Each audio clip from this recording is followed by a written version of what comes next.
From this to this. Yes po, ngayong araw ay nandito kami sa Shangri-La Beach. Dahil Mother's Day ngayon. Dito kasi nag-celebrate ng Mother's Day ang pamilya ng partner ko. Kaya nga ang ate nyo ay nandito na rin.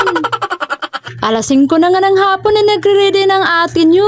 At bago nga ako umalis ay kinuklose ko muna yung mga cortina at tinanggal ko yung mga sinaksa. Para safe ang bahay natin bago tayo umalis. At dito ay sumakay na nga kami ng bus at nasa biyahe na nga kami. At pagkababa namin ng bus ay sumakay na naman kami ng taxi. At finally, nandito na nga kami sa Shangri-La Hotel. At nagpicture muna kami dito bago kami umakyat sa room nila. At nandito na nga kami sa room. At pagkatapos namin kumain ay ito nga kami magti-tiktok daw kami. Sobrang tawa ko dito dahil walang kamalay-malay yung partner ko na ipaprank siya ng mga kapatid niya dito. At nag-practice pa nga siya sa kanyang gagawin kaya tawang-tawa na naman kami dito sa likod.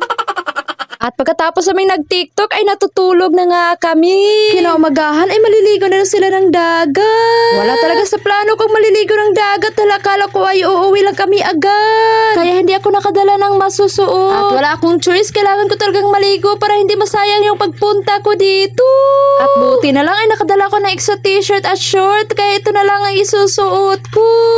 At sa part na to ay papunta na nga kami sa beach. Una nga naming nadaanan itong swimming pool. Mamaya na lang kaming maliligo dito dahil uunahin namin yung dagat. Dahil hindi pa mataas ang init ng araw. Mahirap na pag maaarawan tayo sa dagat. Baka magbukha tayong uling. Nandito na po kami sa beach. Tingnan nyo naman ang dagat. Ang ganda talaga dito. Medyo mainit na kahit 6 AM pa lang. Hindi na talaga ako magdadalawang isip. Maliligo na talaga ako ng dagat ulit. Kaliligo ko lang doon sa Mualbual. Ngayon, dito na naman sa Shangri-La. At magbibihis na nga kami, ima-magic ko na lang ito. Tada! Nakabihis na nga ang ate nyo, pero tingnan nyo naman yung outfit ko. Pero bahala na to, go pa rin tayo dito. At dito ini-enjoy ko na ang paglalangoy ko. At kasama ko nga pamangkin ang partner ko dito. Tingnan nyo guys, ang daming mga isda.